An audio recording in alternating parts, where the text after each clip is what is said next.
Thank you so much. And today we're really excited to have Dave Farley join us. Those of you, maybe some of you know Dave Farley or have heard his name, but that we're really happy to have him because he was one of the co-authors of this year's 2022 Accelerate State of DevOps report. And I recognize that this year is no longer 2022, but Dave was a co-author nevertheless. He also has published a number of other books that you maybe have read, going back to the classic Continuous Delivery.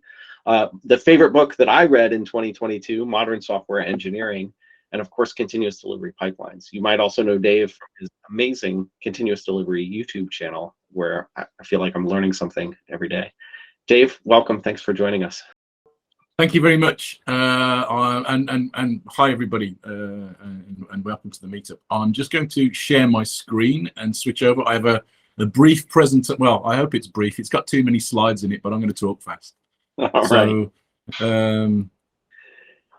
Let me just get this over to the right place. So hopefully you can see risks for DORA on the screen. Can everybody see that now?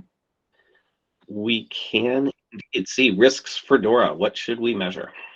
Cool, good, thank you. Right, so I will whiz through my presentation. So I've been a long-term fan of the State of DevOps report, and I love the approach to trying to adopt a more rigorous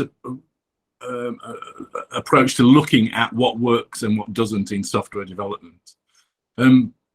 I think that Nicole Fosgren in particular did a fantastic job of putting this onto the right lines, and I think that there was some early work done by the team as a whole in coming up with some very clever things in terms of the nature of the measures that were put in place to try and make this all work, using ideas like throughput and stability, which are really incredibly difficult to gain, which is unusual for metrics. Most metrics are often too quickly get turned into targets, and that's a dangerous game. But for these things, what these things are really measuring, they're measuring something really quite important about software in general. For everybody, whatever their technology, whatever their business function, they're measuring the efficiency with which we can produce software and the quality of that software that we produce along with that efficiency. So as long as you use those two measures in parallel, they're fantastic things. And I think one of the really deep findings from this is that what the DORA reports, the State of DevOps reports, pointed out early on, against everybody's expectation, against nearly everybody's expectation, I think this is fair to say, is that there is no trade-off between speed and quality. And that's a profound and important idea. And I just want to whiz through, the way in which I think this plays out in reality. I think that we all agree, we all understand that in order to make good progress, we need to work more iteratively. We need to work in small steps, try ideas out, and figure out which are the bad ideas and rule them out. In order to be able to do that, we need some kind of measuring stick, a fitness function that gauges whether our idea is good or not. And that's an incredibly difficult thing to do. That's the barrier that has prevented us from really measuring software delivery performance for decades. And I, along with many others, have in the past said things like, well, you can't measure software development productivity. And that's because we were looking at it in the wrong way, and taking this kind of sideways step to look, instead of productivity, we look at throughput and stability, we get a proxy for that kind of measure. And that's a fantastic tool. That means that in our organizations, if we pick our measures carefully and use these, we can use this to evaluate all kinds of different changes. If I sit in a different place in my team, does that increase the rate at which we as a team can deliver software, or does it reduce the stability of the software that we produce for some reason? If it doesn't have any effect on any of those measures, we can do it because we like it. If it does impact those measures, then we've now got some information to make some decisions on. And I like that kind of ability. So having these kinds of measuring sticks, and and in this case, the measuring sticks of stability and throughput are deeply important. This is different to just looking at ideas and saying, do I like this or do I don't, or is this a cool idea or not? This is deeper than that. This is getting to measuring things that matter, which I think is an important foundation. The new measure, I have some queries. So I would be very cautious about introducing new measures. So I'm not entirely sure that I think this is wrong, but I'm not entirely sure that I think this is right either. So does measuring operational performance tell us something new that measuring stability and throughput doesn't? Does it allow us to monitor operational performance in a sensible way that will give us information that will have an impact and allow us to react to that learning and change what it is that we do? The description of reliability in the DORA report is operational performance is measured by reliability, and the description of reliability is how well services meet user expectations.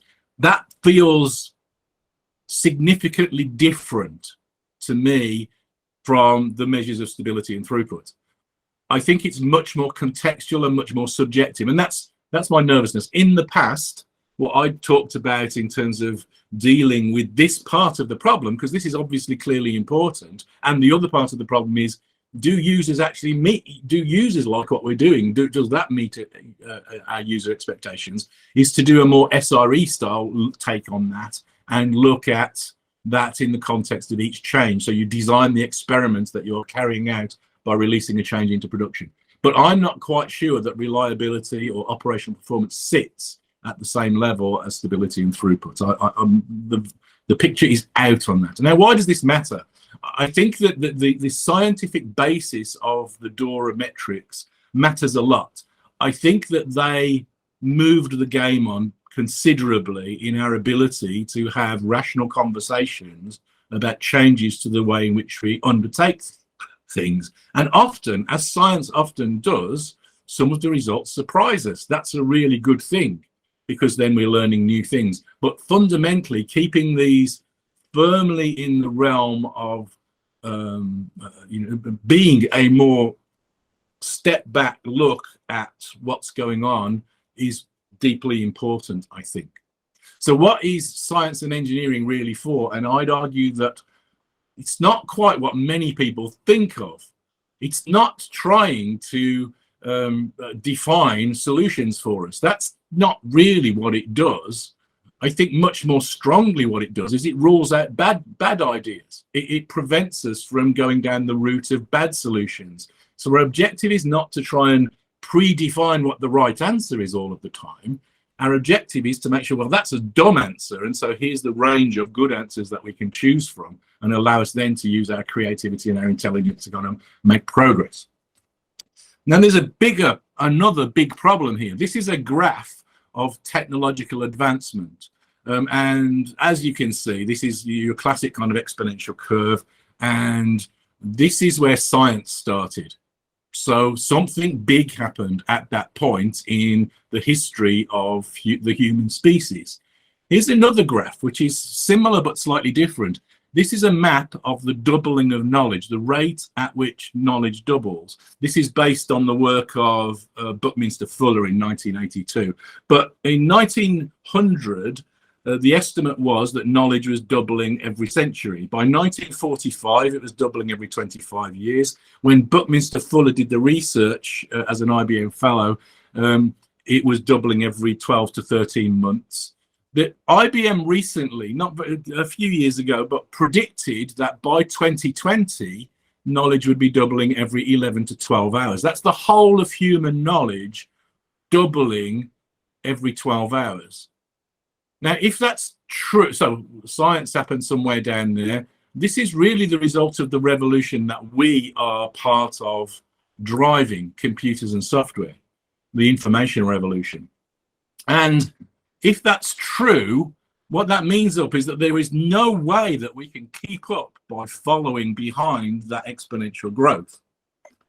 If we're just looking at, oh, this cool technology has cropped up, let's do a DORA research into whether this technology is cool or not, I don't think that's going to cut it in terms of giving us these tools that allow us to make better decisions.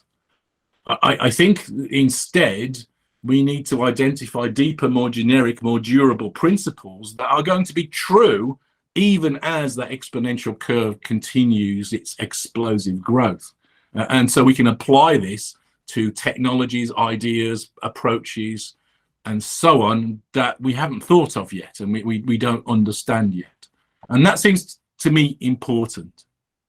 The other aspect of this, and I think this is kind of a feature, and this is something that I slightly wonder whether we're seeing signs of that in more modern versions of the DORA reports and the DORA data, is that there's a lure, inevitably, because things are changing so quickly, to follow those things and to want to be doing something new all of the time.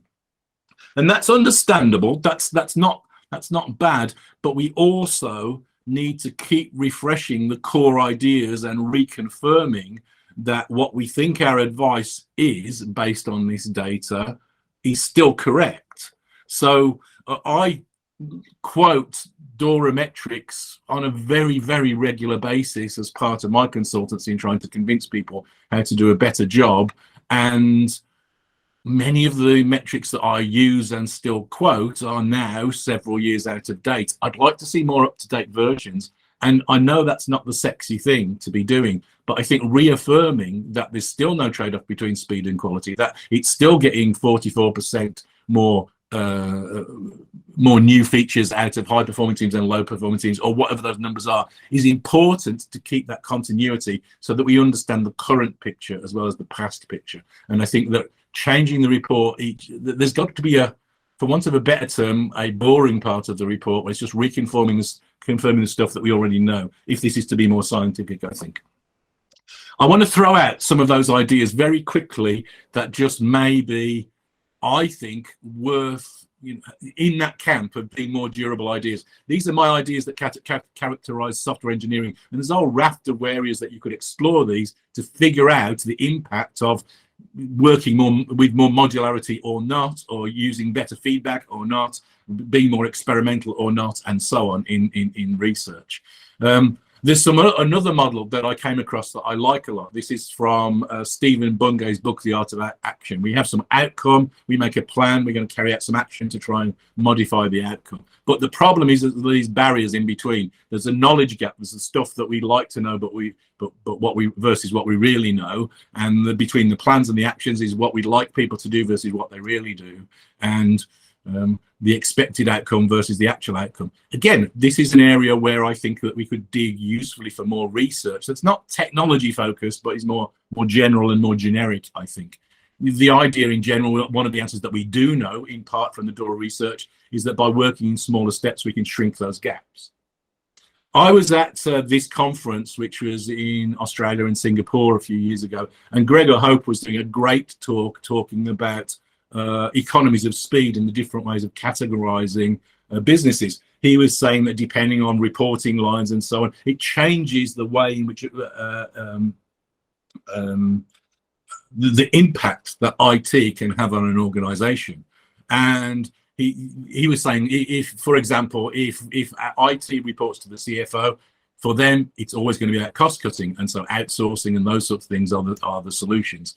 But he also I added the categorization, I think, is that modern organizations, high performing organizations, I believe, are working on the basis of economies of speed rather than these other economies. And this is really a division between what you'd think of a traditional organizational structure and maybe, for want of a better term, the digitally disruptive, high performing, high flying modern businesses. So I think that's another area that's kind of interesting. So asking the question, what kinds of ideas does it take to achieve economies of speed, I think would be an interesting question to answer. We're trying to optimize on the whole for this, have an idea, get an idea into the hands quickly, with quality and efficiently and cheaply, and making sure that we're keeping our eye on that, which has been one of the focuses of DORA in the past. All of this takes technical performance, cultural performance, and organizational performance. And so we've got to worry about all of those things. And part of that is stuff like this. This is a quote from an article in the Harvard Business Review a few years ago. and it says Agile and DevOps and all that stuff just works. The greatest impediment is not the need for better methodologies, empirical evidence of significant benefits or proof that Agile can work outside IT. It's the behavior of executives. So how do we evaluate that and correlate that with the performance of software development too? I think these would be interesting things to learn. One of my hotspots at the moment is that I think that as an engineering discipline, we should change the definition of the quality of a system. I think quality should be defined by one thing: our ability to change it. If we think about that, then that gives us, whatever else we want of our system. If we can change the system, we can get that thing. If we don't have that, if we have a bad version of that thing, but we can't change the system, we can't achieve that thing in the end. So the quality of a system is a fundamental to the way in which the DORA reports say software development really works, to my mind. So I think that my message, the theme that I would like to start a conversation on today is that for DORA, science matters most of all. This is more important. Forgive me, Google attendees. This is more important than selling Google products or anybody else's products. This is more important than what the latest fads are in development or anything else. It's about trying to find out these deeper principles of what really works. And that's, I think, an interesting area to explore. I am a science nerd. I'm a science hobbyist. And one of the things that I think is a big risk for surveys like this is to try and go in search for the evidence that we would like to find. And we can't do that. If we want to be scientific, we can't just pick the questions based on what we think is the right answer. If we want to be scientific, we need to also look at what we think is probably the wrong answers. And that's stronger because falsification is a much stronger than proof. If we can show that feature branching is worse than, as has happened through DORA metrics in the past, if we can show that feature branching is worse than continuous integration, that's a very powerful statement to be able to, for people like me, to go back to and to point to and to have hopefully rational discussions on the basis of. Thank you. That's my presentation. So that's what I thought might be interesting to talk about.